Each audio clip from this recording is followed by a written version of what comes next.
Okay, great. All right. Hi, everybody.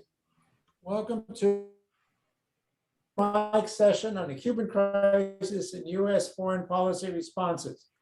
We have a couple of things that happen today. We're going to start out with an editorial from El Toque, which I'm actually just going to put up on the screen in a second. I got to get out of this and into Microsoft Word. And it's about a 5-minute editorial. I'm going to let the computer read it to you.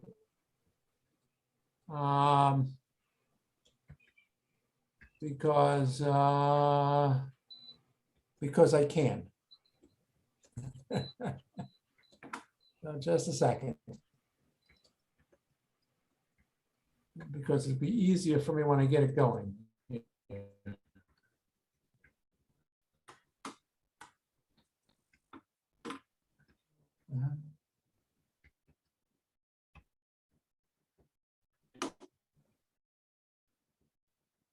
That's not what I wanted.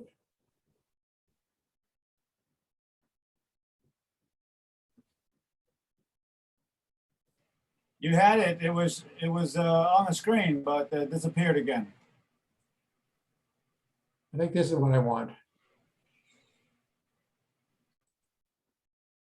No.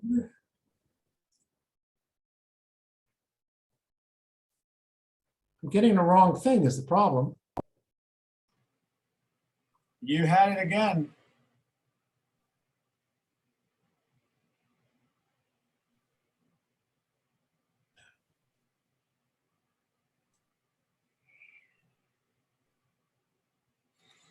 I can't see the problem. It won't show it. You can't get it off the script. I can't. Okay, hold on.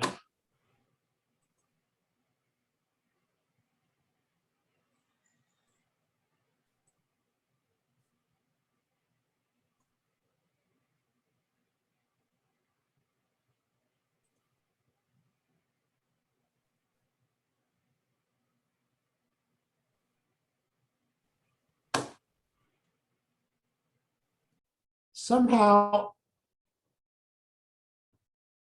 well, there it is. All right. Okay, can you see the text? Yes. All right. Yes, Just give me great. a second. I am sorry, everybody. I tried practicing this, but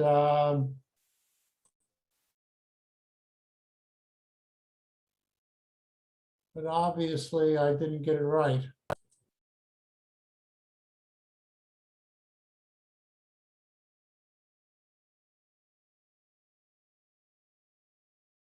Come on. It's worked up to now.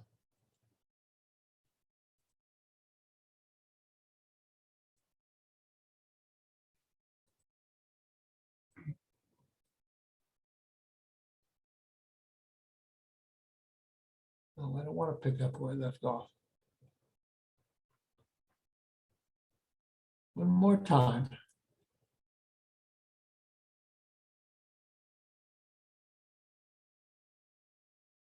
By now I could have read it myself, right? Havana needs, in capital letters, all possible assistance, regardless of beliefs, ideologies, fears, prejudices, and deeply entrenched animosities. COVID-19 has overpowered the national health system. The daily average of positive cases per million inhabitants exceeds the numbers of countries like Spain, Italy, the United States, India, and Brazil, in their most catastrophic moments. This breakdown, along with the lack of medicines, also hampers the performance of regular non-COVID health services.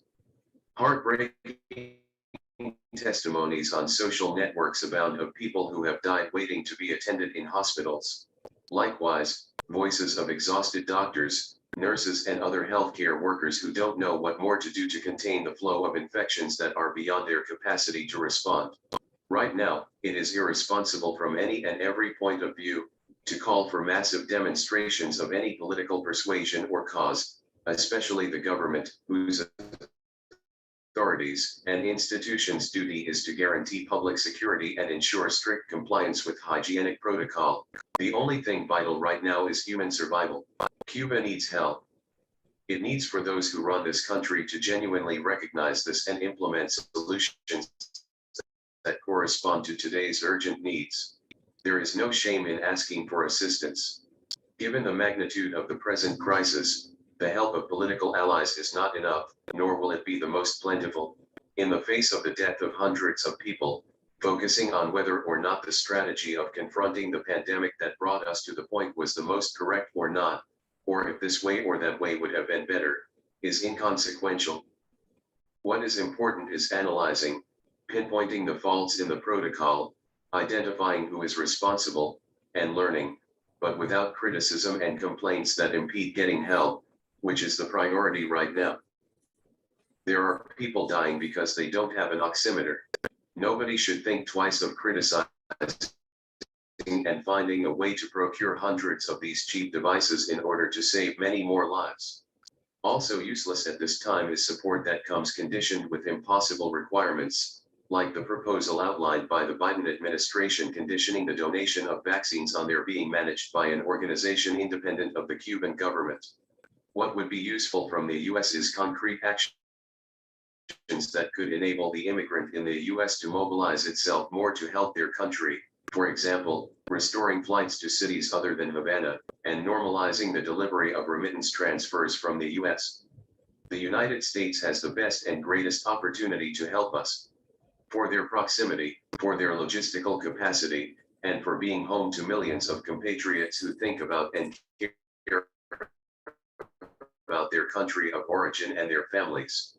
Yes, dealing with the same government that violently repressed the July 11th protests might be a bitter pill to swallow, but the moral high ground is on the side of who puts human lives before historical conflicts. There are recent precedents of measures taken by the Treasury Department to make access to critical resources more flexible to control the pandemic in sanctioned countries. Cuba should be no exception. The Cubans abroad are doing a disservice to their compatriots on the island by demanding that they make a political pronouncement as a condition for sending them vital assistance. Amid all the pain, initiatives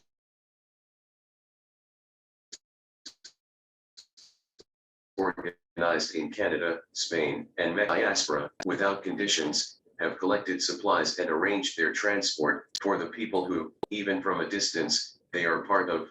For those who do not want to turn over materials into the hands of the Cuban government's administration, there are organizations like the Red Cross, churches, and representatives of international organizations in the country, who can channel the support. Let's look straight ahead. Life is always now. The people who died are not replaceable. Sharing the pain of their families also implies the duty to avoid continuing to lose more family members, friends, and neighbors. If national unity built from diversity has always been indispensable, now it is urgent, literally a question of survival. If transparency, to explain in detail what we are going through, has been an authentic desire, a right repeatedly demanded but not heard, now it is the only way to try and restore the trust necessary to manage the extreme political, social, and economic crisis that Cuba faces. The citizen or governmental initiatives that have been achieved in provinces like Matanzas, Ciego de Ávila, Holguin, and Guantanamo deserve our complete support and respect. Let's multiply them. Cuba needs support. Let's not have one more Cuban die from stubbornness, pride, ignorance, lack of humility, or lack of common sense. Let's not have more pregnant women or minors continue to get infected because of irresponsibility or the indifference of the decision makers. It would be naive to ask someone to abandon their beliefs and immediate pain. Not a family clamoring for the release of anyone unjustly imprisoned, or an official who believes in their militant message. But there is something above all else, life itself. And the best confirmation of humanity is to preserve it. It is also Cuba. It is all of us. To face catastrophe and the pandemic, an invisible enemy that kills irrespective of beliefs or memberships, the only possible solution is unity. And the margin for maneuvering narrows every day. It is now. Okay, I don't necessarily agree with everything that was in that editorial, but I thought it was a good one. It appeared in El Toque online last week, and then this week it appeared in the Havana Times. And I thought it's a beginning of a good place to start the conversation. So we have an order of presentation, but I won't get to it in a minute until I get back to my PowerPoint. And then I've got to share it.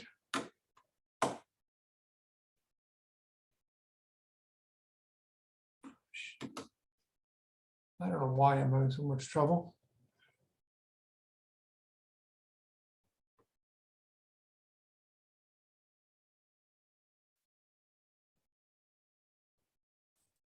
There we go. Okay. The picture you saw was of my granddaughter and our recently departed Cocker Spaniel with his head in an oatmeal box. So I'm going to start with some areas of agreement. And I think these be useful to go through for a second. And then we're going to go to our two speakers, who each have 5 minutes. I might give them a little extra time. Our speakers are here to help stimulate conversation. No one needs to follow the speakers. No one needs to comment on them if they don't want to, or anything I've said. This is an open mic. But I will say this, ASCE's has always been about civility. We tend to disagree with each other occasionally, sometimes often. We may disagree with ideas, but we don't attack persons and we don't make it personal. So with that, let me just come up here with a couple of ideas that I think we can generally agree on.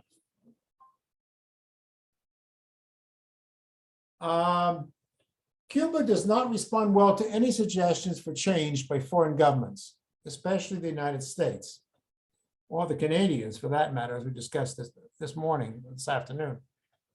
A foreign leader who goes to Cuba and talks about democracy and free markets is likely to engender an opposite reaction. That's certainly what happened with Obama, happened with Christian and the Canadians.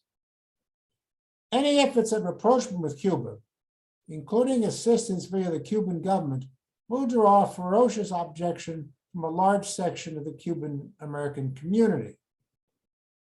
Points 2 and 3 make changing US policy very difficult. Cuba only tries economic reform when the economic situation is dire, the special period and today. When conditions approve, the Cuban government versus some reforms, although some forms might remain. That was certainly true in the late 90s, really up through about early 2000, and then later on in the first decade as well. And then when things get tough, they open up a little bit. So there is a question, if you provide assistance and things get better, the reforms disappear. Okay, with that note, I'm getting off here and I am going to turn it over to, okay, what happened to Arturo? Is he still coming? We're working on it, so I think. So we'll start with Ted. I suspect you must. All right, Ted, it's all yours. Okay, I'm here. I spent COVID in my office attic here, and it's 91 degrees. I have the fans on, but I just turned them off so you guys can hear me more clearly. You may also hear my children, especially our screaming three-month-old baby, in the background. So thank you guys for inviting me to be part of this. And Gary, I think that was a really great idea to begin with that op-ed. I wholeheartedly agree and endorse the op-ed. I read it when it came out in Spanish and I shared it on Facebook and Twitter. And I think that would be my first comment, is that given the very helpful things that we can agree on and the very difficult situation of the making of Cuba policy in the United States, recognizing that, I would say that the priority in terms of US policy right now is that there is a medical, health, humanitarian emergency, and anything and everything that could be done, maybe things that were already in the works should be sped up to get assistance to those who need it in Cuba. And that includes getting assistance through the Cuban government, in my opinion. Work with whoever, however, as fast as possible in that humanitarian emergency.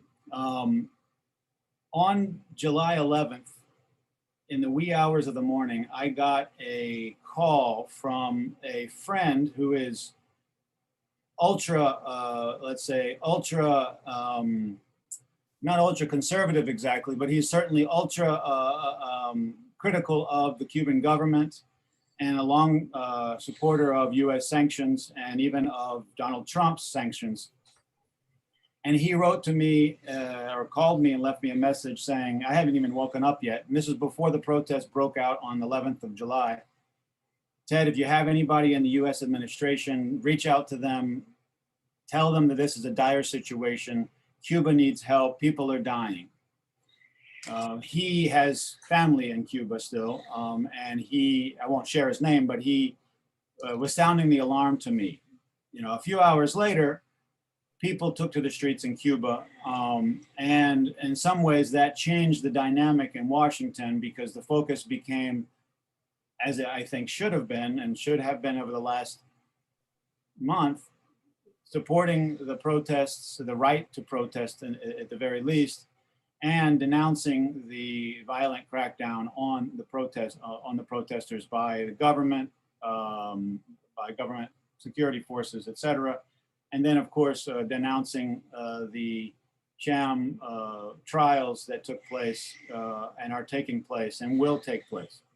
So that's the first thing I wanted to say. I agree with that editorial, and I urge the United States government in whatever ways it can to reach out or get out of the way and let people, Cuban Americans and others, reach out, suspending various parts of the restrictions that may block that. Second thing I'll say here is that I've always been, and I continue to be, against the embargo, and I think it should be lifted yesterday. However, and the however is, I recognize that that's not a political reality. That doesn't, that doesn't have legs, and that's not going to happen. But I still am against the embargo and think it should be lifted for a variety of reasons. However, let me mention 3 points. The first point is that, as was said before in Gary's setup here,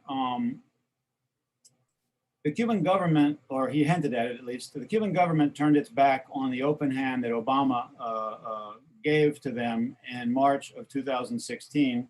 They called his visit an attack on Cuban sovereignty, on Cuban life, and they made it very difficult for any kind of rapprochement to really move forward and for there to be political legs of that Obama could show in the United States that would then support that.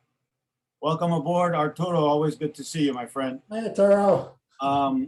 Second thing I would say is that even before July 11th, the Cuban government has been ratcheting up repression against independent artists, independent journalists, activists, and really lowering the boom in a way that it hadn't before. I think the allowance of mobile internet in December of 2018 caused the Cuban government to see the level of discontent in various ways, and that expressed itself on a monthly or bi-monthly basis in various different mobilizations, protests, but they were localized and they were focused on specific issues. Only on July 11th did they become nationwide and focus on the system per se. So that's also an issue, because those kinds of activities in Cuba, that kind of trumped up repression, plays very badly for a new administration to try to justify a return to the Obama rapprochement, the Obama policy of engagement or empowerment through engagement. And then finally, I would say that while I hope that the Biden administration's pause, long delayed action on changing the policy as it had promised to do in the campaign, I hope that that is a function of the very difficult ways that that policy could be changed so that the sanctions are targeted, but there's a rollback of the sanctions that were instituted under Trump.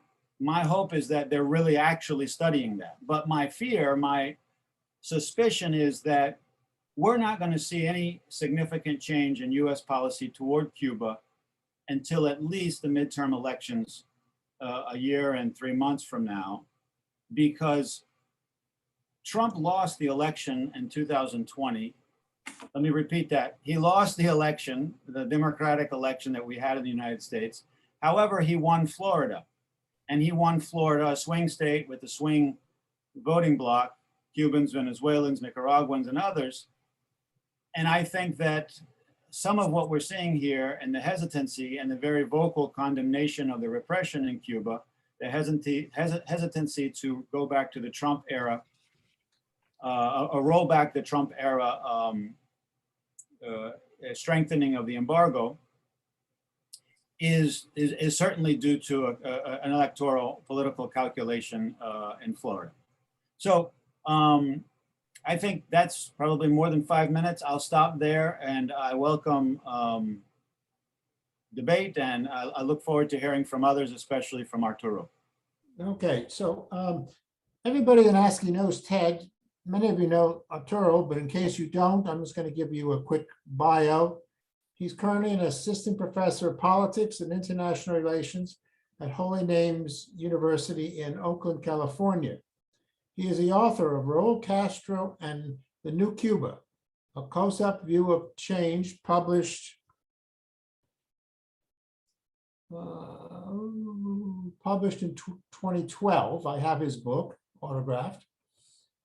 He got his PhD at the Joseph Colville School of International Studies and the University of Denver, and a master's degree in international affairs from Columbia University, and economics from Carleton University in Ottawa. He's been around. Lopez is currently working on his new book, Cuba After Fidel, Economic Reform, Politicalization, Civilization, and Foreign Policy. I'm going to be interested in reading that, Arturo. So you're on. You got to, yes, there we go. Yes, I'm going to share a very short PowerPoint presentation and basically I will talk while I am presenting it. Just 1 second.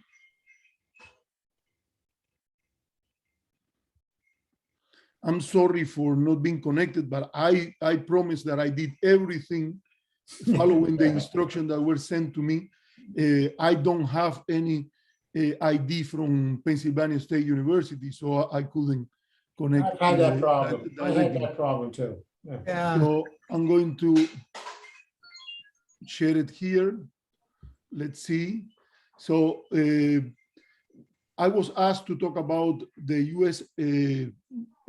Facing the situation in Cuba and the crisis that emerged, or that it was expressed, not that emerged, it was expressed on the protests of July 11. And first of all, I want to say about the protest that this was a very expected surprise, because the question was why it didn't happen before. The economic condition was really hard. And I'm saying something not that I created now. I wrote a paper for the Fundación Carolina in Spain, and it's published on March 21st. I will never forget the date, because it's the day when my mom died. And it was on March 21st. And I said, if there is no urgent actions about the problems that Cuba is facing, we might be facing a serious crisis motivated by energy and food. And that's not something unusual, but let's say it's not something that you need a rocket scientist, but I say in this case, the jar has gone so much to the river that it might be broken at any time.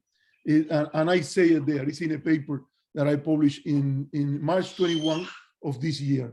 Well, you know, sometimes at times you will hear my daughter that is making some noise there. She's in another room, but still it's hard to deal with her. So I think that what we have here is a situation in which the Biden administration has lacked clarity and strategy in its policy towards Cuba. It's a typical case of a policy in disarray. It's responding to the immediate. There is a lack of priority, and they always say it, and it's normal that Cuba is not a priority in U.S. foreign policy. It will be outrageous that the United States dedicate to Cuba the importance that it gives to China or Russia, but still Cuba is a country in the region and it has some level of priority. I will not say on the first rank or the second rank or the third rank, but a country with the dignity of a superpower like the United States should begin by having an apparatus, a foreign policy machinery capable of walking and chewing gum at the same time. And here it's something that you see that all the time is responding to the immediate and reiterating common places in the narrative that doesn't solve anything. There is no sense of the important challenges and opportunities. And by that, I mean, in the specific case of Cuba, the COVID-19 pandemic, the intergenerational succession, the 8th Congress of the Communist Party, and the march of the economic reforms with a major watershed with, as I heard that Pavel Vidal discussed it yesterday about the currency reunification. Well, it is an administration that has been managing the policy towards Cuba with no compass, and this is a major criticism to say. There is no sense of articulation of the actions or lack of about Cuba and how those actions integrate to the regional dynamics in Latin America and the triangular relations with allies and rivals. And as I said, a reiteration of common statements that look more hypocritical if you contrast them with, and I say basically this one, that Cuba is not a priority and that human rights will be an important part of the policy towards Cuba. But to repeat this do not constitute a policy. And what we see is this is expressed more clearly once one contrasts this with the failure to honor the promise the president made in the electoral campaign as a Biden. And when I say as a Biden, I say that part of the credibility of this president is what he said in his book, Promise Me That, in which his son told him a promise as a Biden is a promise.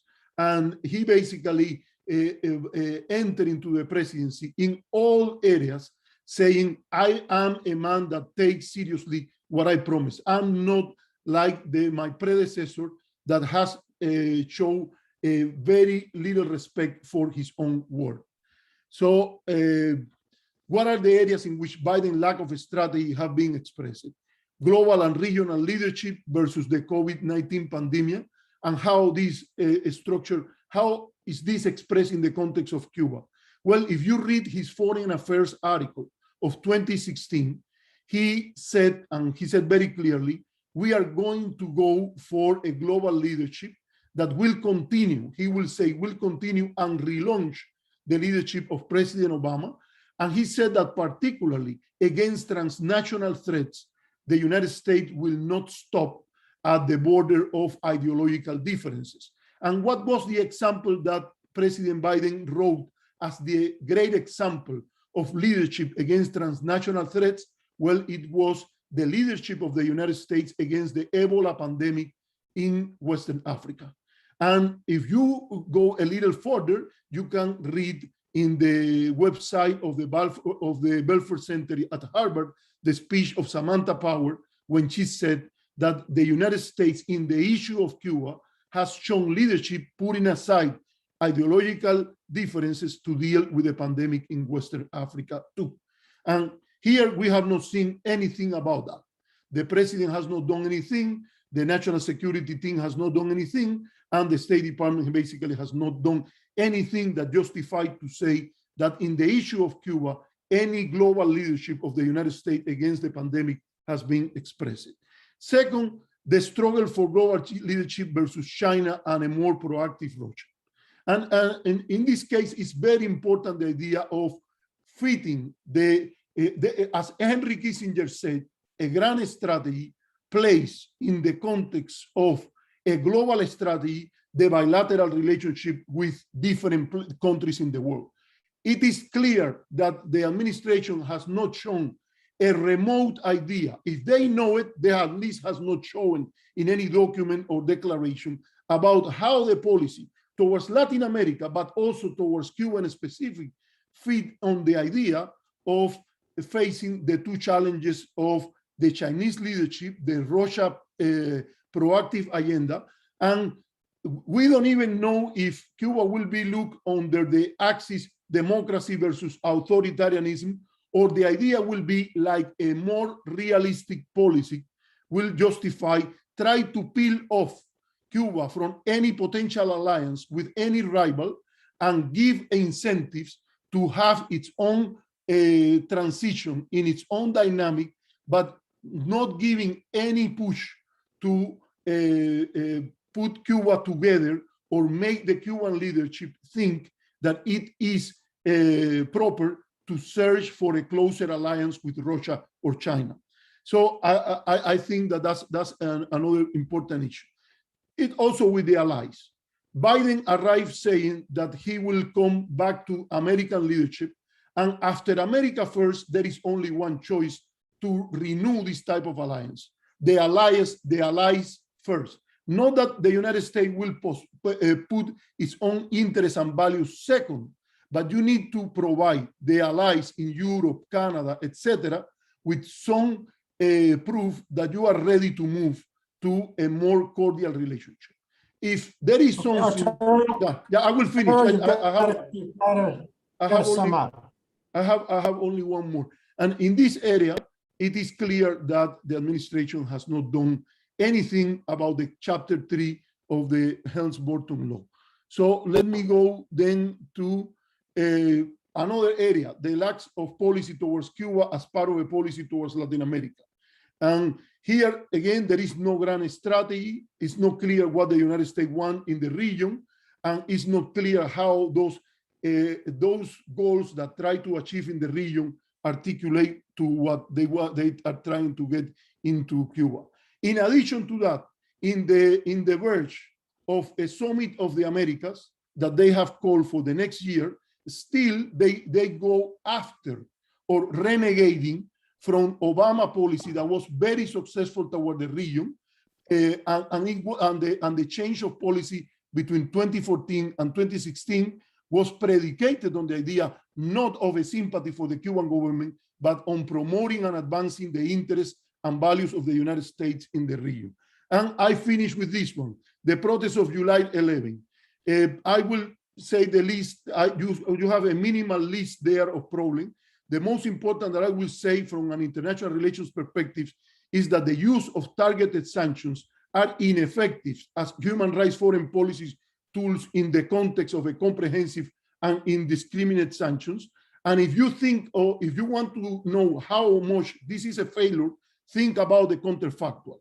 Imagine the possibility that Biden has fulfilled his promises in the electoral campaign in the first 3 months, how the United States could have been at the moment of the July 11 protest. And finally, what you see very clear there, make Menendez happy is not a policy.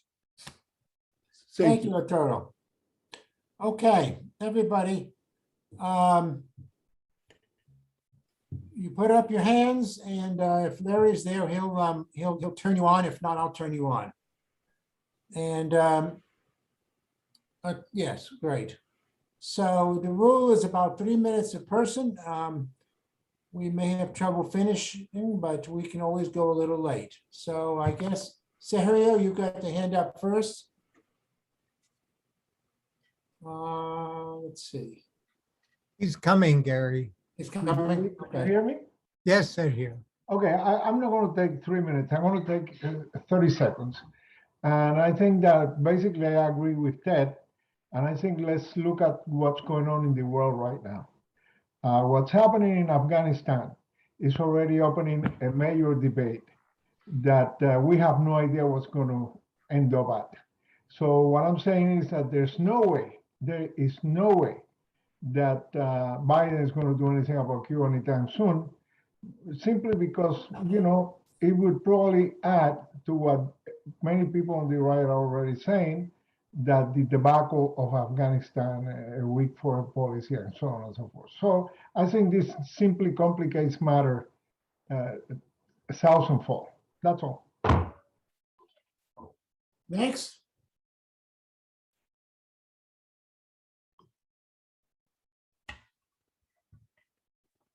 Well, if somebody's thinking of something to say, oh,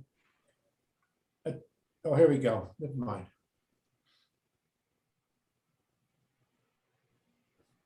David?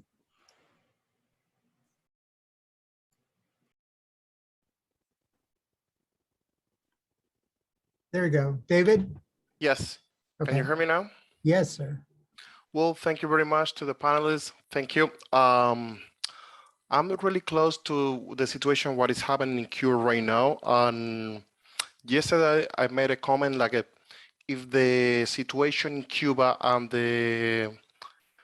and what the government is doing right now could set the precedent of what Cuban government does under pressure. For example, we knew that they need to change the exchange rate. They did it right now because they were under pressure. They eliminated the price cap on the products. They did it right now when there was a law. Like we were talking about this for the last 10 years. They were talking about the private sector investment for the last 5 to 10 years. Now they did it again. And now we are talking about the state companies that they are running on losses. They were going to take care of that. We have been talking about that for the last 10 years. Now they did it. Now they are thinking on that because they are under pressure. So Cuban government do something when they are under pressure. Now, going to what the United States can do. Ted Henken said at the very beginning, the embargo will stay there.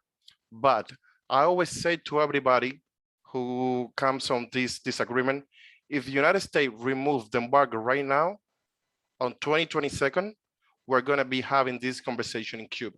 Why I do say that?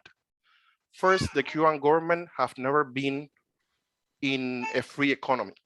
They have never have all the sectors and all free commerce. And when all this has started to happen in Cuba, they won't be able to handle it. This is my humble opinion. Why do I think like that? Because I was working inside the Cuban government for a period of 2 years, and most people, they didn't know what to do. And the people who knew, they pushed it away. Like it's the case of Pavel Vidal Alejandro and Omar Everlenis.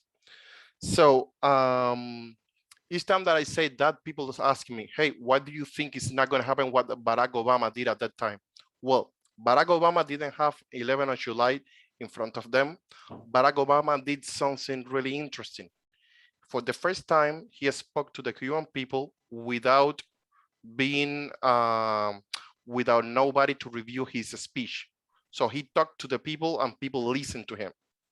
So in first, no one have done that before, and that have a huge impact between the people inside Cuba. So people inside Cuba is not the same of 1994, it's not the same of 2003. People in Cuba is different right now. They're thinking different. And after July 11, they're thinking different. So if we remove the embargo, if United States decide to remove the embargo, the only bad boogeyman that there is of the Cuban government always complain about the embargo, about all the failures. even though we know that the economic system of Cuba doesn't work in real life, you are going to disappear that. So Cuban will see who is who has the real embargo.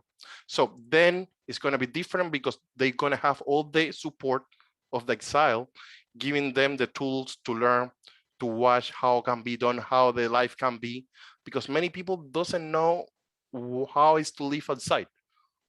That's the reason why every single Cuba outside of Cuba think one way, and the people who are inside, they think in a different way because they are not connected.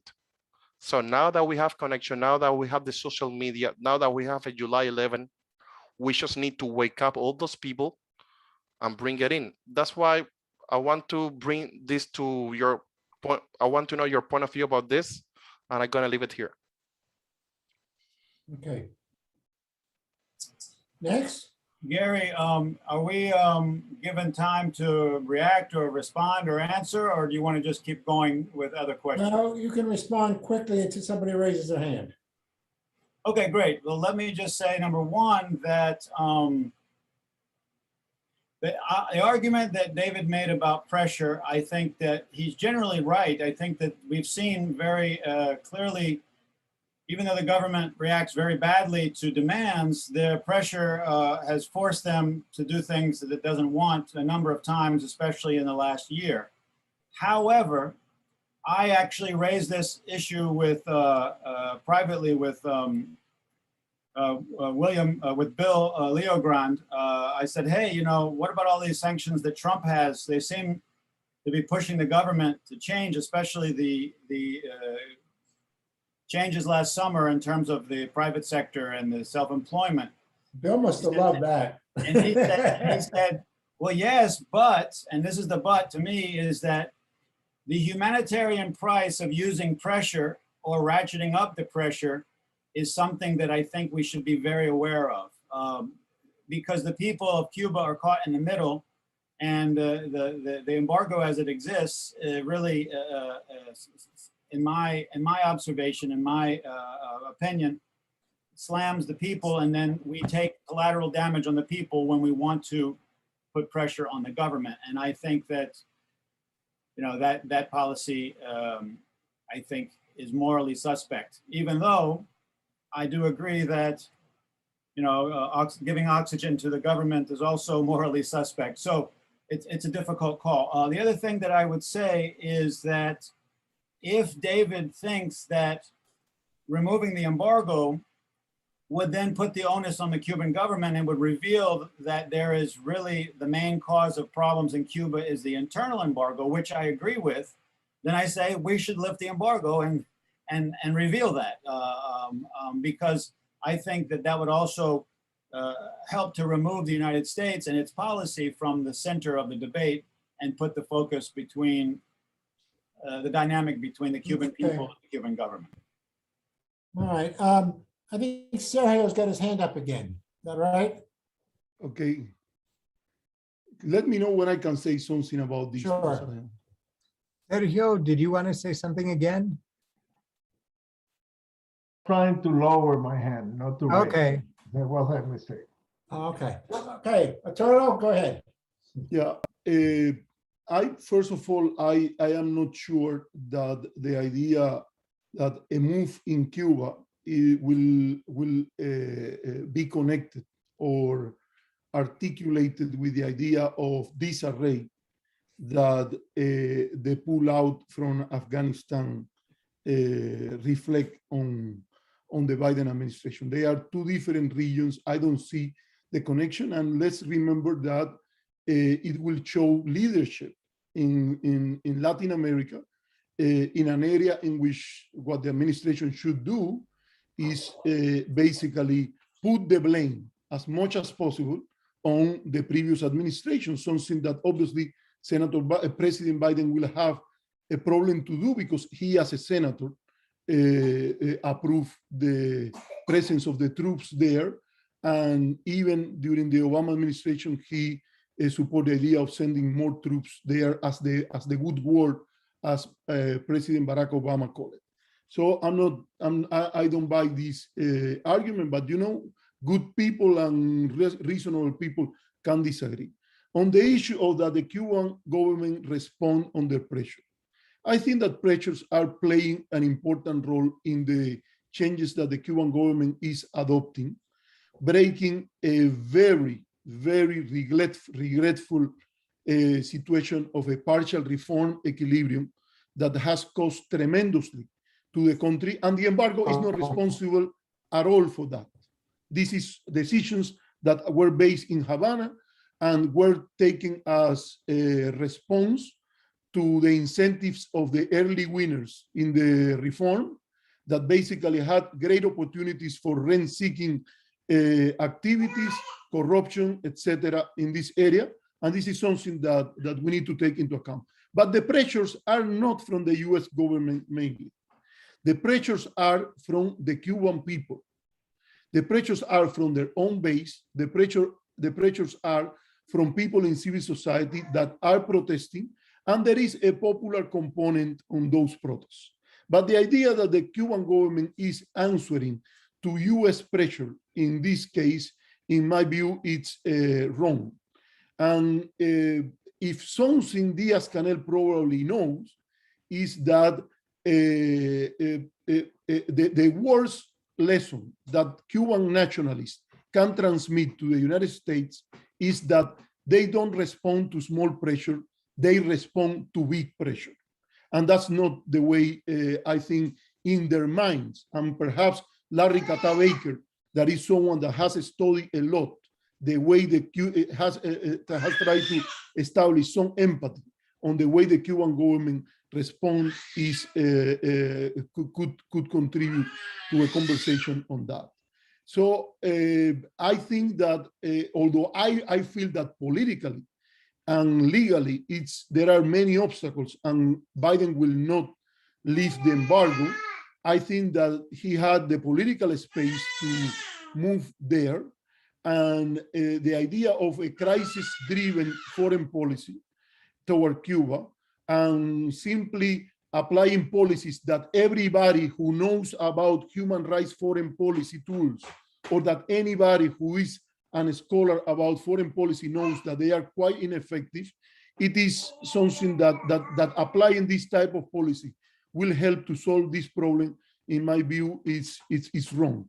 It's wrong from a foreign policy rationality, and it is wrong from domestic politics rationality, because in my view, it will not change the dynamic about the midterm election in Florida or any other place. Thank you, Arturo. We have another one, somebody else wanting to speak. Ramberto. Yes, just the point that I wanted to bring up that hasn't been brought up is that the perception of some that what happened July 11th was authentically different regarding the number one, the people of color and the Afro-Cubans that were prominent in throughout the island. In their disgust, and therefore came forth, number one. And number two, couple that with the November events with the artists, and that it does feel different in the sense that is there in Cuba today a newfound sense of emigrating is not the only solution, and if that's the case, is this grassroots bottom-up thing authentically different? And I totally get that forever, since Cuba, for centuries, American intervention has been looked at as the answer, and that maybe, just maybe this time around, less is more. Okay. I'd like to hear from somebody who thinks that there are really two issues, I think, on the embargo, many issues. One is, in the short term, what can we be doing to provide relief? And I say that with a couple of caveats. I checked with the Department of Agriculture, and unfortunately I misplaced their paper. But the first half of this year, U.S. food exports to Cuba have more than doubled over last year. So the embargo is not affecting food shipments so long as the Cuban government can pay for them, at least as far as I can determine. But, and second, Cuba has already turned down COVAX vaccine. I would have no trouble sending vaccines to Cuba if they take it. Although I must say, I have a son who has spent 18 months trying to get Covaxine distributed around the world. And there's a lot of other places that need it as well. So there's two issues. One is the short term. What can we do in the short term? Will the embargo, changing the embargo, have any impact? And then there's a long term question about what we should do the embargo. And I'd like an act for somebody to come up and tell us why we should keep the embargo, not eliminate it. However, I think Luis has his hand up, so why don't we go there?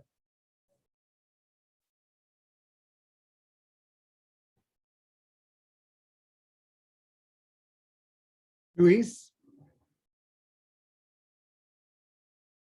You have to unmute, Luis. All right, the embargo is a very complex question. I think that Ted was very clear about this. And there are many different aspects to it, some easier than others. There are also ways in which Cuba can facilitate opening. I'll give two examples. One that was mentioned yesterday is that Cuba can apply for membership immediately to the International Monetary Fund because the US has no veto power and it requires only a majority of the shareholders. I think the US has a little better, around 20%, I forget exactly. So that will be a very important step that will facilitate multilateral involvement in Cuba. The second one, let's look at remittances. Remittances are the most important flow of hard currency into Cuba right now. It has not always been that way, but now with tourism decimated by the pandemic, remittances are very important. So what can be done? Well, let's see what Cuba can do. One of the problems is that remittances don't flow freely in Cuba because essentially they're frozen. One has to exchange them, then they're put into an account, which is essentially frozen and has to be used in MLC stores that charge a very high margin. They have a very high price. So it's essentially an implicit tax. And that, by the way, slows flows. It diverts flows through other mechanisms, either on the ground or merchandise or travelers, whatever, but it tends to reduce flows. Now, I'm not going to get into the question of what this tax is financing. That's another question, but one that is important. So in any case, it's a complex problem, but Cuba could help by looking at this and have money flow freely to families in Cuba. And that will, I think, lower some of the complexities in the issue of sanction of remittances, which is now it's an important element of the embargo. It's actually one that is done by an administrative action. So in some ways, it's less complex in terms of the executive branch of the U.S. government. But I think it does require some movement on both sides. And I'll stop here. I could talk about other elements. I think when one has a complex problem, you have to break it into parts to solve it. That's the scientific method. You cannot just talk about the embargo and lift it because it involves many, many different things. Thank you. Yes, I don't know what the elasticity of supply or remittances is, but what I have read is that about 40% of it is lost to the government or to the intermediaries. That's got to be affecting at least some. The US, of course, still has the limit on remittances put on by the Trump administration, which is I guess, $1,000 per person to one family every trimester. And of course, if that were increased, it would help, assuming that people respond, given the situation in Cuba.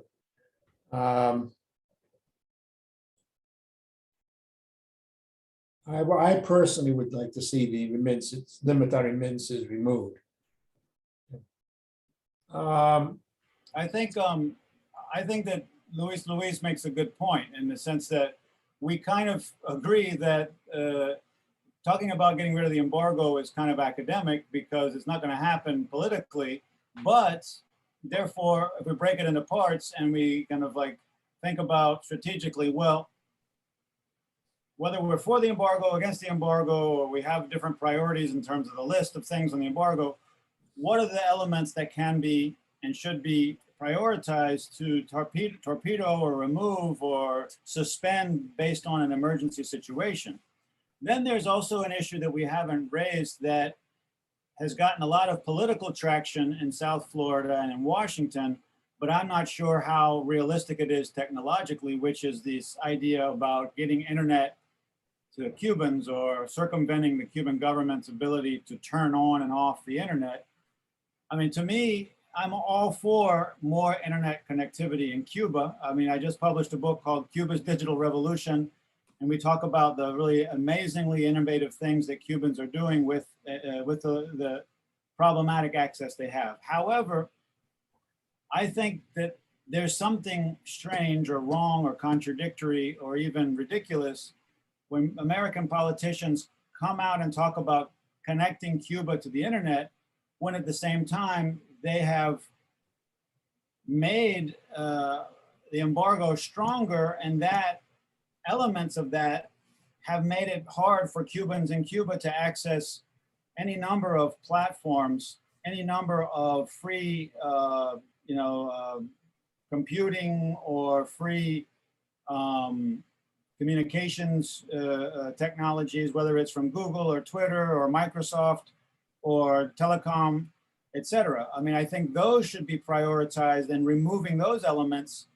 I am the first to argue that the internal embargo, whether it's on political and economic rights, or whether it's on telecom and the ability for people to horizontally communicate or use technology abroad, the first, let's say the first villain is the Cuban government and its restrictions, but it's not the only villain. And often when people ask me, so why is it that Cubans can't easily get onto Zoom? And I say, oh, well, actually, is it the Cuban government or is it the US embargo? I don't know. I know that it works if you use a VPN, but those elements that are doing that is that is creating an obstacle to the very things we say we want to facilitate, it seems to me are disingenuous or at least confusing. And I think Arturo made a good point with the term disarray. There's a policy of disarray because, as we know, Cuba policy is a political football. It's not just about helping the Cuban people or democracy or human rights. It's about winning elections in Florida and winning national elections in the United States. Okay, Louise, you wanted to come talk again?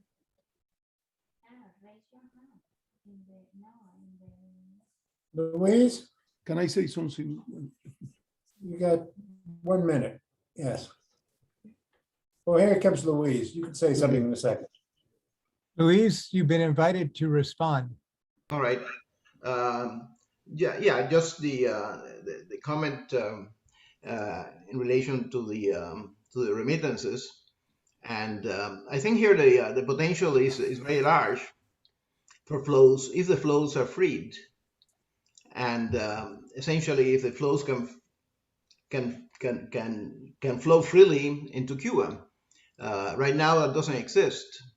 And remittances always will flow, and the flows with third countries and some other mechanisms. I think that the question is not so much the limits put on them, but the wire transfers, of course, are the problem. And but I think the main question is to make the flows flow to families and to the economy.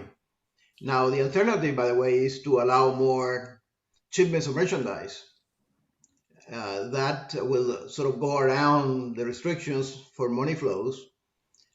The question is that is much less beneficial to it's costly for families, and it's not as beneficial to the economy because essentially it doesn't flow through the Cuban economic system, through the retail system in large part.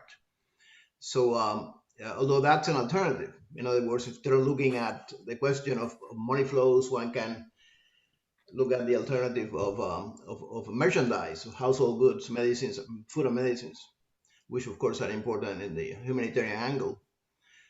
So in any case, I mean, my point has been that action on both sides can take place if the right moves are made. Can I say something? Yes, Mr. Earl. Yeah, first, on the issue of the remittances, I think that there are several things that could help here. And it's first to understand that the struggle against the monopolies that the Cuban government has adopted, the lack of protection to the consumer, for instance, those are struggles that need to be fought in Cuba. The role of the international community is to basically make transparent those issues, name and change policies that in this sense create a problem for the reform, but it is not the role of the United States to impose policies that in a strict sensus fall like economic policy fall within Cuba's sovereignty. In this sense, I want to be clear on two things, is that at times we use them, but we don't discuss them, is I don't find that it is very helpful, this concept of the internal embargo. There is no internal embargo. There are bad policies that the Cuban government are implementing, but they don't have the goal of the embargo, that it was designed as a policy to create hunger and desperation, instability and chaos, and provoke an implosion of the Cuban state. The Cuban government is not operating within this logic. It has ideological policy frontiers. It has corruption inside, interests that put themselves above the interests of the country.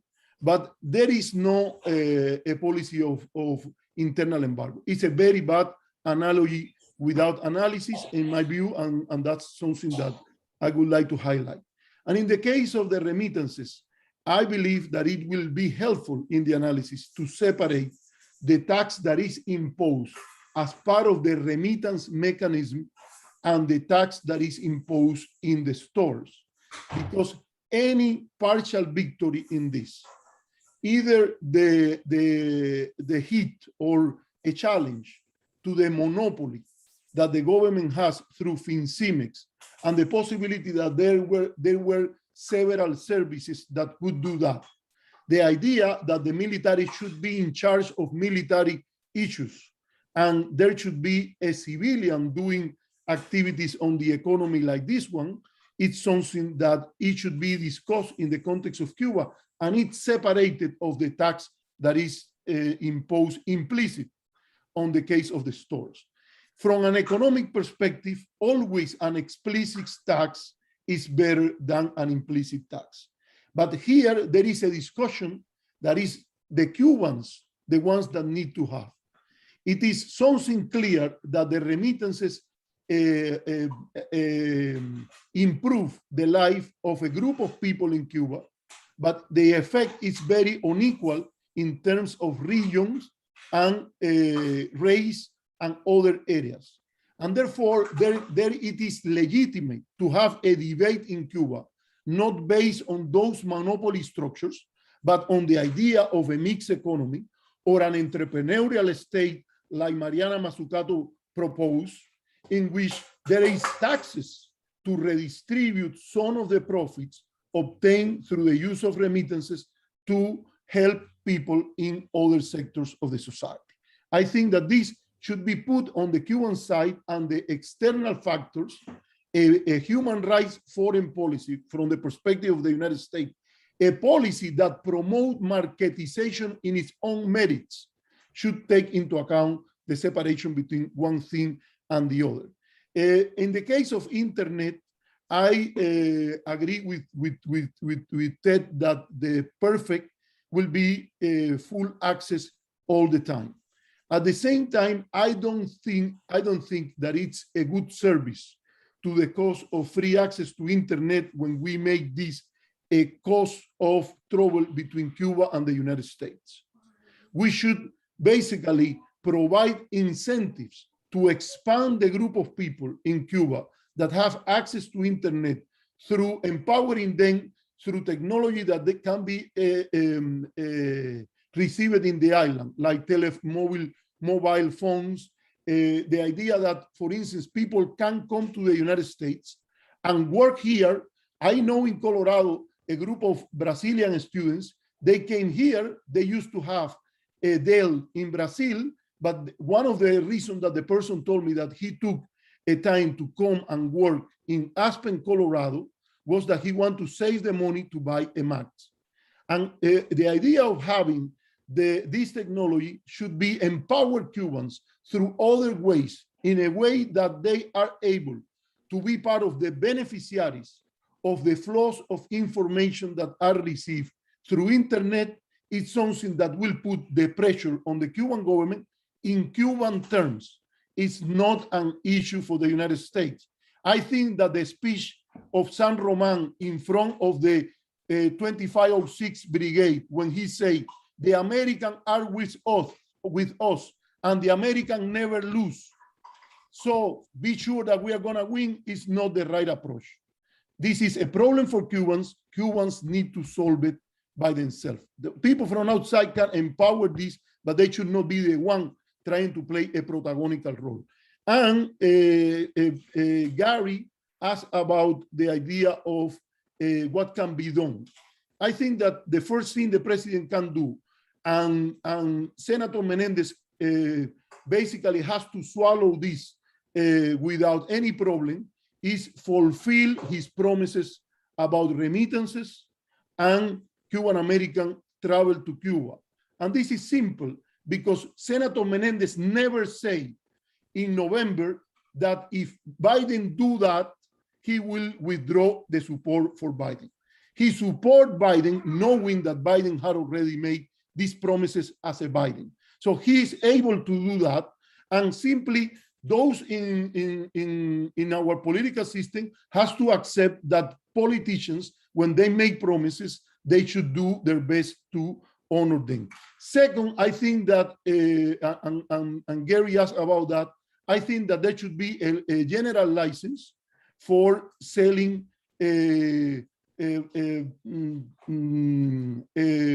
for any financial operation with a humanitarian final purpose.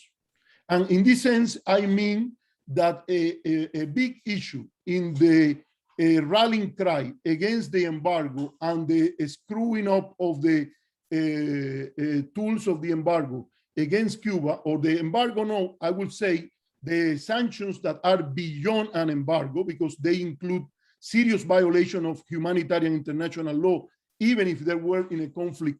In this case, the administration can say, OFAC can give a general license for the use of the dollar in any transaction with a humanitarian purpose as a final purpose. It's something that, for instance, if they do, you ask me what they can do, if they do, this will be a clear signal to the allies, to the Cubans, and to everybody that the United States is not using the pandemic as a tool to promote the regime change policies adopted as the law of the land with the Helms-Burton law.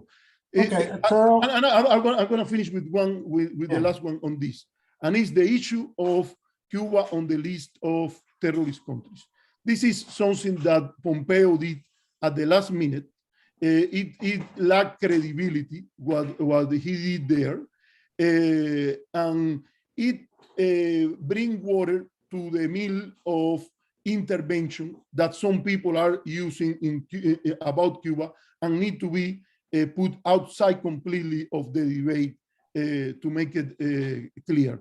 And the State Department should assess whether a country should be part of the list of terrorist nations based on a clear criteria. Do you support terrorist groups in the last 5 years? And that's generally the criteria that they use. Do you allow financial transactions that can be used by terrorist groups? If those standards are not present in the case of Cuba, I think that the United States should not discredit his counterterrorism effort using this for domestic politics. It's as simple as that. Okay, Arturo, thank you. I'm not seeing any hands up, but I'm still interrupting Arturo because I do want to get other people to get their hands up. Barry, just one thing. I need to leave within about 5 minutes. So just to let you guys know that I have family obligations that are brewing downstairs. Yes, I've been hearing the baby, but all right. You got anything else to say, Ted?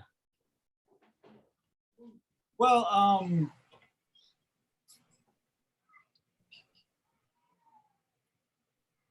I guess I'll say goodbye by talking about two things. I would urge us to remember how we began with the editorial from El Toque. I think that that is powerful stuff, and I think that that is where our attention should be in terms of the motivation to find a common ground, maybe between many of us who may disagree on other topics because of the urgent humanitarian crisis. I agree with Arturo that we should not absolutely be using the COVID crisis, especially as it's impacting Cuba in recent months, as a point of leverage, because that uses people's lives as collateral, and we shouldn't be doing that. Not that that isn't something that is done, that isn't done by others, but I would say that that should be off limits, and we should remember the seriousness of the humanitarian crisis. The other thing I'll mention just briefly is that Arturo mentioned that the concept of the internal embargo is one that, let's say, lacks analysis. It is principally a rhetorical device that I use to remind people who forget. My children are erupting downstairs, but to remind people who forget that the vast majority of the problems that Cuba faces are the cause of the system that is in place in Cuba, both in terms of a lack of fundamental political, civic, economic, and human rights. And so I use that as a way to highlight the internal, Arturo calls them bad policies. I would argue that they're much more than just bad policies. And I also would say that I use the term advisedly, not as something I came up with, but something I hear Cubans often refer to when they are hit over the head with state propaganda about el bloqueo, and they often will grin and say, pero qué pasa con el autobloqueo? I agree, it's not an analytical term, but I use it as a rhetorical device for the reasons that I've stated. Very good to be with all of you. Ted. Thank you for coming today. Arturo, it's been an honor as always. So, Hasta luego. now, Let's see. Arturo, you've spoken a lot. Oh, Rene Costales has a comment. I got a couple other people that got to go first. Okay? All right, Rene, may I put him on? Okay, there we go. Rene, you're on. Okay, in a very humble way, I want to say that the complexity by which the U.S. foreign policy is elaborated It's always fascinated me. There are many, many, many inputs and many debates and many channels of communication into the foreign policy decision-making. In the final analysis, it is the president that has the last word, as we know. The issue of historical procedural matters is important. Obama went out in a somewhat large limb to provide unilateral concessions to the Cuban regime. At the same time, conducting a secret negotiation between his speechwriter and a colonel in the Ministry of the Interior. I do not know the list of issues discussed in those conversations, but I imagine there were many suggestions about reform and improvements and facilitating and unshackling the Cuban people. What happened? We saw very little, and what we saw came and it's still coming very late. I imagine even some ASCE recommendations were in that list. It's easy to think that that was the case too, but it's been very, so the next president comes in and does something different. And now Mr. Biden comes in, he said he would do certain things, he didn't say he would do them right away. So there is obviously a waiting stance to see what the pending recommendations and actions are from the island. And unless we see some of those, and maybe you can suggest some of the things which are coming that might logically help in this process and to reactivate the negotiations with the island. Diplomacy is a matter of negotiation, and you have you have some concessions which are unilateral without any quid pro quo, and you have quid pro quo could be immediate or it could be delayed, but we as students, we want to see results. So which actions do you think the Cuban government will be taking in the short time, in the near future, in order to facilitate a restart, a reset of negotiations? Okay, thank you. I'm going to speak for a minute on my own views. I've been hesitant to do so. I'm supposed to be the moderator, but I clearly have my own views. They're not necessarily the same as the other speakers. The embargo got it started many years ago for other reasons, not just to overthrow the Cuban government. It dealt with their involvement in the rest of Latin America. It involved the Cold War of the Soviet Union.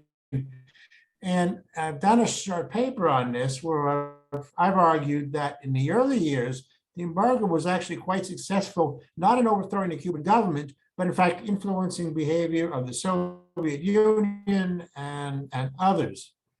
But going to today, I could agree that the embargo really doesn't satisfy, it doesn't do very much. But I think lifting the embargo would be a mistake. And I really feel this very strongly, simply because, as I pointed out, and Arturo, you didn't see my PowerPoint at the beginning because you were trying to get on. I think lifting the embargo will cut short the reforms that are taking place. I think that is a reaction we've seen every time when the US has made positive approaches to Cuba, not necessarily effective approaches, but nevertheless approaches. It's also shown every time when the economic situation got a little better, they backtracked on reforms. So I'm not anxious for a complete lifting of the embargo at the moment. That has nothing to do with humanitarian because I'm quite happy to provide humanitarian assistance. My own view would be the following. I've actually written about this since 2011 in what I'd call constructive engagement. I don't think we can get up there and lecture Cuba. If it doesn't work, it gets a negative reaction. Or my points I made. But we can't talk quietly to Cuba. Not so much with suggestions with what they do, because that won't be accepted either. But to simply say, if you take actions that will improve the quality of life of your people, and in particular, I would argue, that means allowing for a freer and more effective private sector, that we will respond positively to help you or not. I'll do this very quietly, and I wouldn't make a big fuss. I just simply make it clear. In the current context, they're struggling with a whole idea of small and medium enterprises. They're struggling with how to let foreign exchange in. They're not doing a very good job of it. So I don't think they've yet reached that point, but they're struggling and trying to figure it out. If they were to succeed in making a more open environment for the private sector, the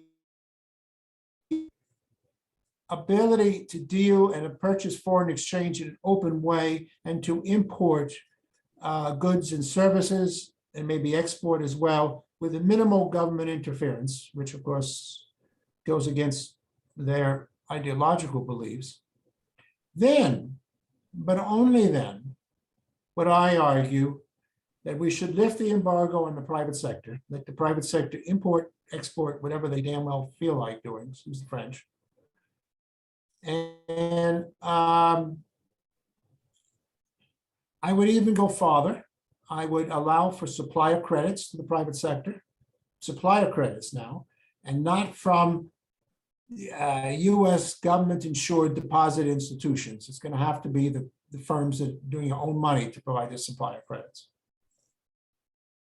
And I think if you did that, and if the Cuban government allowed remittances instead of from Western Union, not to GAISA, but to some civilian organization they established, then I would still do it anyway. I would lift the limits on the remittances. And I actually think you would get a huge flow of remittances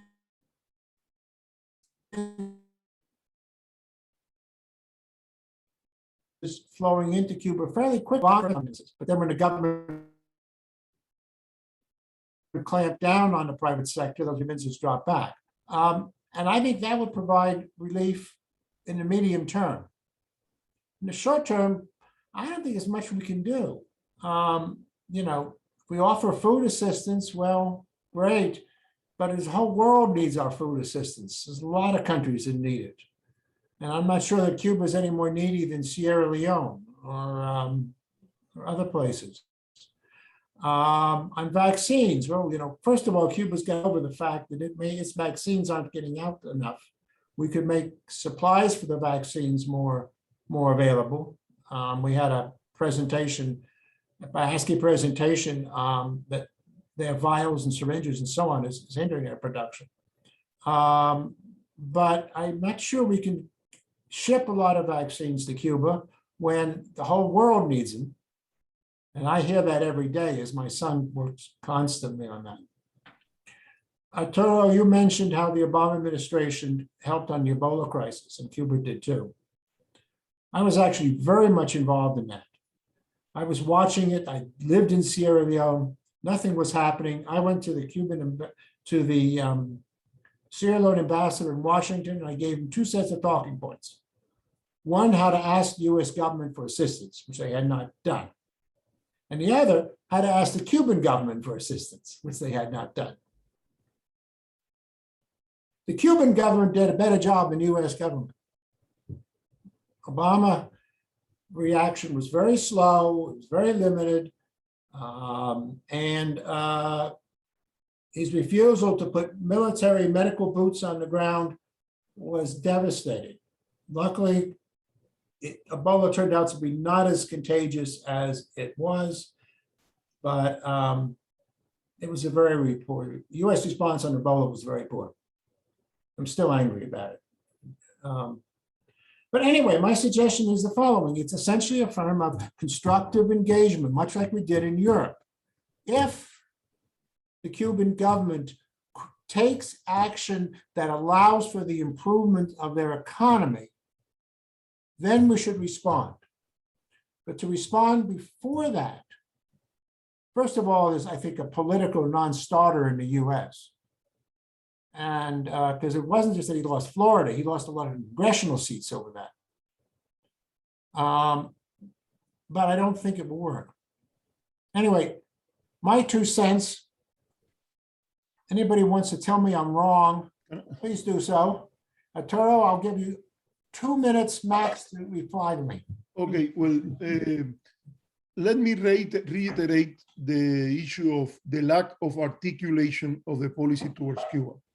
For instance, when people are discussing about the remittances, at times they forget that the services to access to internet that are available today, in the absence of an open access like the one that Ted mentioned, the money to buy access to internet generally for many families come from the remittances. So this is something that you need to take into account. And this is something that I noticed, that whenever you have this discussion with the favorite Cubans of the administration, you don't see anything like that, of this articulation, these coherences, this right diagnostic coming out of this discussion. I think that René Costales mentioned a group of things that, in my view, are like in a mirror. Everything is there, but in the opposite of reality. In my view, the policy of Obama of the last 2 years was a very successful policy, particularly if you analyze foreign policy as it is suggested in the theory of foreign policy, that is, from the logic of choices. Compared to the other choices that the United States has used, the embargo or other alternatives, the Obama 2 years were quite successful in a series of issues that I just want to mention one after the other, but I don't have time to explain. It held in human rights terms, and I think a policy of human rights cannot be a policy to hit the Cuban government with a baseball bat in the head. It should be based on the promotion of the model of the Universal Declaration of Human Rights. And let me mention a few. The right to own private property improved during the years of Obama, beyond the last 2 years. The right to practice religion improved during those years. The right to travel, that is considered a multiplier of other rights. James Cason, someone that nobody can say that is in favor of the embargo, when he put the ticker in the top of the US intersection in Havana, he put a lead that said, the Universal Declaration recognized the right to travel to citizens. In Cuba, there is no right to travel. So it was one of the few, it was 10 or 12 topics that he put in the ticker. By the criteria of James Cason, the right to travel is very important. And there was a massive improvement in the right to travel after the reform in 2013. Can we say that this is a result of Obama policy? No, it's not the cause, but as a condition, the creation of a better environment, the expansion of internet, it is more related to a policy of engagement than to a policy of isolation and siege. Okay, so thank you. I need to go on. Okay, well, I have. Let me finish with this, then Gary. I think that it is talking about the 11th of July. I think that solidarity with victims of repression should be part of the US foreign policy. But human rights foreign policy is not reduced to solidarity to victims of repression, And no political society in any other country should guide the decisions that are taken about the policy toward this country in the United States. And there should be a more clear discussion about how, for instance, the promotion of marketization, as Gary mentioned, the idea of empowering the private sector in its own merits, not because it is part of something more complicated, and whatever is happening in other areas, a bigger private sector in Cuba, it's something that is in line with the idea of free trade and economic empowerment as a source of political empowerment that is typical in the discussion in the United States. There is no reason to apply a special pattern or a special standard in the case of Cuba. Okay, Arturo, thank you. I've just taken that as Riamberto has been trying to get on for half an hour.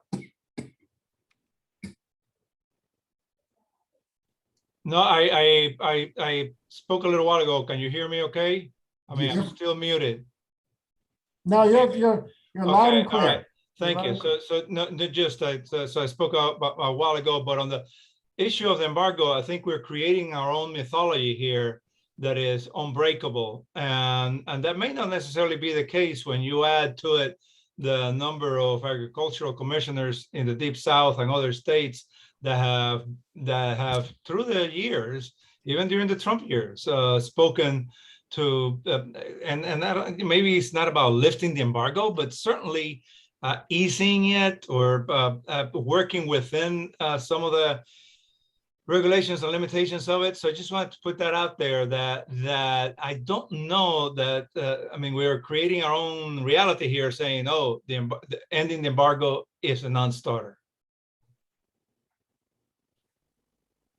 Well, the embargo, in fact, is not on agricultural goods.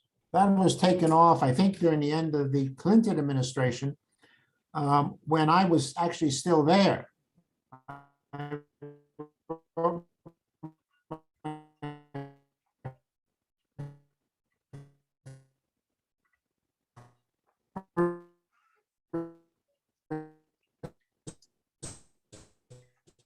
Paper on the Cuban agricultural sector, accepted it a couple of years later.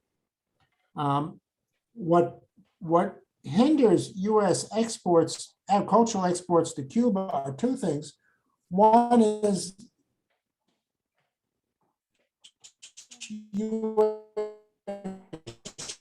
expensive if they have to use U.S. ships. And the other, of course, is there are no supplier credits. It's got to be cash up front. And again, as I say, as long as it doesn't come from a U.S. government, insured deposit institution, I don't really care if a U.S. company wants to take a risk of exporting to Cuba and hoping to get paid for it later.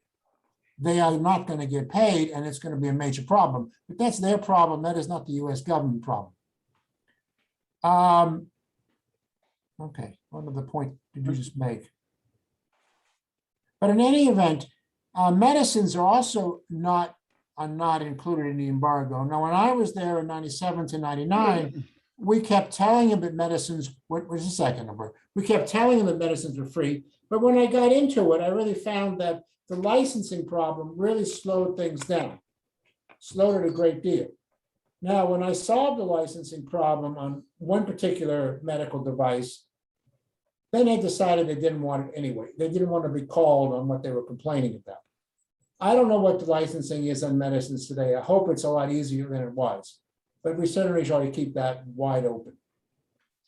Okay, so I think the next speaker... There is a restriction on the medicines that is not in the food part. That is the final purpose of the in the use of the medicines.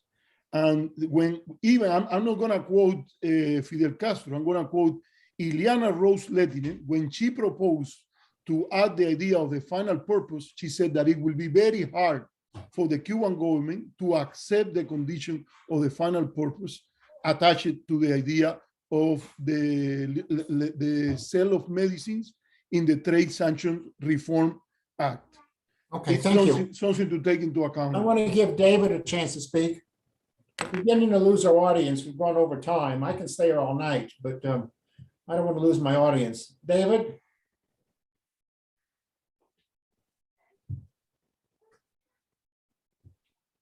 Is David coming on? Yes. Okay, can you listen to me now? Yes. Awesome, perfect. Thank you for reminding me. So first, there is something that Arturo said that is really important. Cuba needs to solve the problem on their own. And now I want to move to an analogy that internal embargo, the auto bloqueo that we were talking before. And the reason that we brought that is because sometimes always we blame Cubans blame the United States because they cannot do what they wanted to do with their economy. However, there are internal measures placed by the government that economic situations that they haven't done, and we have been advising them to do it for the last 10 years, that they don't do it. That's what we call internal blockade, internal embargo, because the problem doesn't allow Cuban people to grow, doesn't allow Cuban people to grow their own business. And we saw that situation not so long ago when Barack Obama was there. Then also when we set a precedent about Cuban only move when it's under pressure, is when it's under pressure on their own people. So Cuba is really afraid of their own people, not under pressure of United States measures, economies. Cuba is really afraid of the people going into the streets. July 11, they were really afraid of that, believe me. Now, when we go to what can we do right now to work, even though the blockade is, the embargo is there, Cuban exile should be allowed to invest in Cuba. The only crazy people that is gonna go to Cuba to invest, knowing what happened with the Cuban government, is the Cuban exile. I have trying to do it myself, and each time that you go through OFAC, you cannot move a blink to go there. Then there is another problem in Cuba. When you go as a Cuban living outside of Cuba, trying to invest in a private sector, they won't allow you to do it because you are Cuban. So there is a lot of wrongdoing on this when you go to Cuba and try to go through the channels that they have created, that you cannot find a way to get there. Why I said that the Cuban exile investment will help Cuban economy run away? Because they are going to invest on those businesses that they know, they have the knowledge of the economy, and that part of the economy that is sleeping is going to start to move faster, and that is going to start to create opportunities for a bigger sectors. I'm going to leave it here.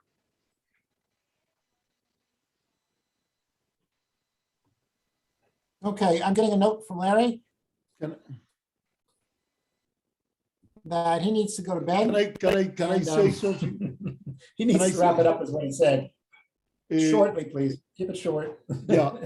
You know, I agree with the idea that the embargo, or what has been called here the embargo, but I call it the set of sanctions that include an extraterritorial component that is illegal from the point of view of international law. And according to the lawyers who wrote a memo to Warren Christopher in 1996, when the Helms-Burton was discussed, they say that it will bring conflict with the allies because of the violation of their sovereignty. It's not a simple embargo. I don't think that add conceptual clarity to call it an embargo. It's easier for discussion, but it make an important part of the issue, the secondary sanctions, put them out of the debate. I think that it's clear that it's not a compound, but we can move into areas in which there is no rationality. Even those who are in favor of the embargo has not been able to refute what David Ley Herrera, who I don't know, but he has said very good things here. He said none of them even has come and show any rationality to support the embargo on the private sector. This is an area in which, as Gary mentioned earlier, there should be no discussion about that, and the administration should move on its merits to change the policy on this area. Second, I think that the Cuban government should take into account the role of other diasporas, not only the one in the United States. In this sense, I would say that there are two things that can help. First, implement the policy of opening to investments by people who live in abroad. How can they invest in Cuba? Well, they need to address the fear on many people that they will not respect their property rights. And they should do it in the same way Vietnam did it. Vietnam allowed Vietnamese overseas to invest in Vietnam as Vietnamese, and they have some incentives to do it as Vietnamese, or they can do it as Filipinos or Americans or people from other countries if they want to enjoy the protection of the country where their country of adoption. And second, let me finish on this, Gary.